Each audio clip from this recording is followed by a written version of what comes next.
Yan mga friend, ayan ang ating chicken pastel. Yan. Nilagyan natin siya ng turmeric kaya naging yellowish siya. Yan. Kumukulo na siya. Sarap ang kanyang pagkaanghang. Nilagyan natin siya ng sili. Yan. Medyo ano muna natin yung kanyang sauce para ano yung kanyang lasa. Yan. O kayo mga friend, magluto na kayo. Madali lang naman lutuin to. Basta may chicken breast kayo sa bahay. Ilaga lang natin. Tapos, himay-himay natin. Tapos yun, igigisa lang natin. Yan. Sibuyas, bawang. Yan. Pag pinakulo natin to mga friend, pag buo pa siya yung breast, lagyan nyo yun ng ng dahon ng laurel, paminta, konting asin. Yon, pakuluin natin. Ngayon, pag lumambot na siya, pwede na siyang himayin. Ihimayin natin siya, alisin natin yung mga buto. Kailangan yung breast ang bili natin, mga friend, no? Breast chicken. Para hindi siya masyadong maraming buto. Yan. Yan, madali lang mga friend. Ito yung Lola Vicky's version itong aking chicken pastel. Yan.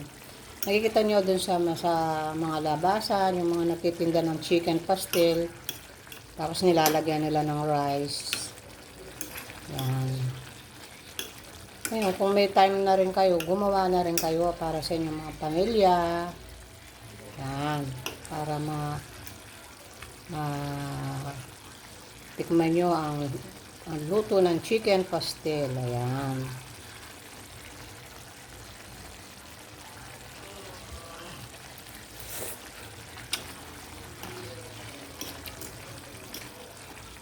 Ayan mga friend, mga medyo maanghang. Ito yung gusto ng mga estudyante ko. Ayan.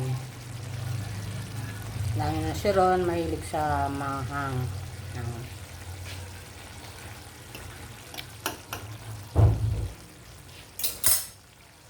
Ran! Ran! May dati ka naman itong ano, kung hindi siya masyadong halika. Patikman natin kay Ron kung kaya niya yung anghang. Tatlong sili lang naman ang nilagay ko. Tingnan mo. Oh. Tikman mo lang kung yung okay na yung hanghang. Yan. Natin ko kay Ron. Sige, anin mo kung okay yung okay yung anghang. Okay? Okay na? Ayan, sige. Ano ba ako? Patuyuin natin ng konti yung kanyang sauce para magmantika siya. Yan, tinitikman ni Ron, no? Yan, paborito ni Ron yan, eh. Hindi, yan natin kung hindi, kung para, sarap, Yan, pinapatikman ko kay Ron, yan. Uy, ano yun? Yan, yung paborito ni Ron, yan. Yan, anong lasa? Masarap? Yan, yung paborito ni Ron, yan. Sige, okay na. Okay na, ano yung nalaglag? Okay na. Okay na. Ito yung aming panghalian, mga friend. Ayan. Okay na ron. Sige, makan mo na. Kain na po tayo. Ayan.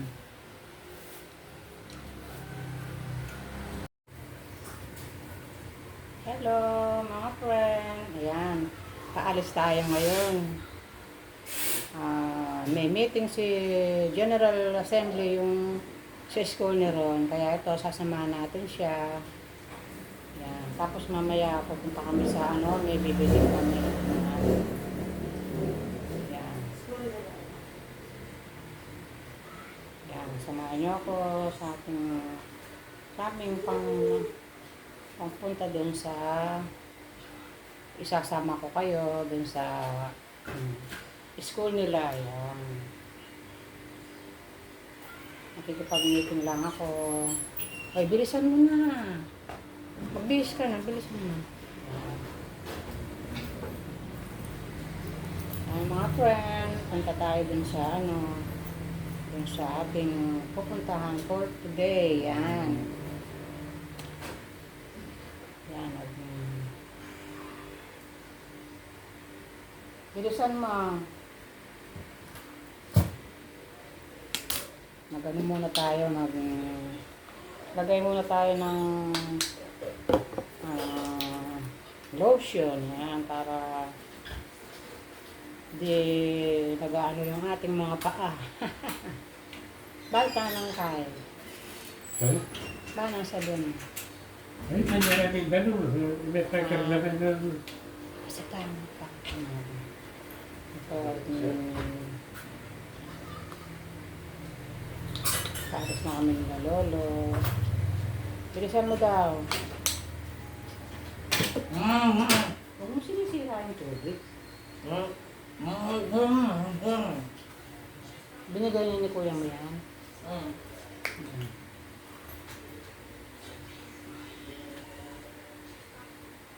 Anong susuot mo pantalon?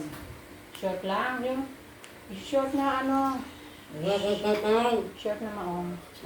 O yun na lang, mag-short ka na lang, mainit. Ako nga, naka-paida lang ako mga friend kasi mainit ngayon. Nagano na siya bagat. Nagpahinga muna. Pahinga muna si Abagat. Kawawa naman yung mga yung mga nabahaan. Kung laging umuulan, hindi sila kaya okay lang na medyo hindi pa umuulan kasi yung mga maraming lugar dito sa Arayat ay sa Pampanga na maraming baha. Diba? Saan yung shirt mo? Nilabas mo na yung shirt mo?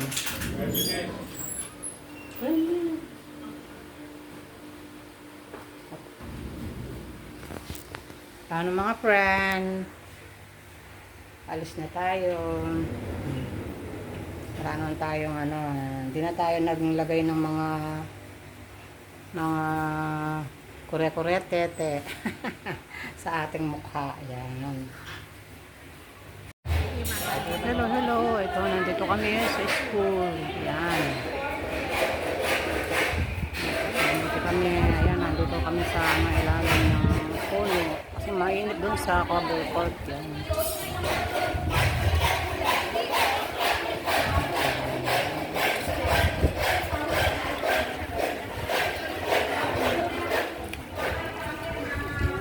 Yan yung kanilang eskwelahan dito sa kami ginagawa ng bagong Dali lang ba?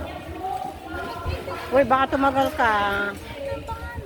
So, may ginagawa na naman silang another room. Yan, second floor. Yan, tsaka dalawang palapag. Yan. Ayun ang kanilang cover court. Dalawang cover court nila dito. Isang pang senior, isang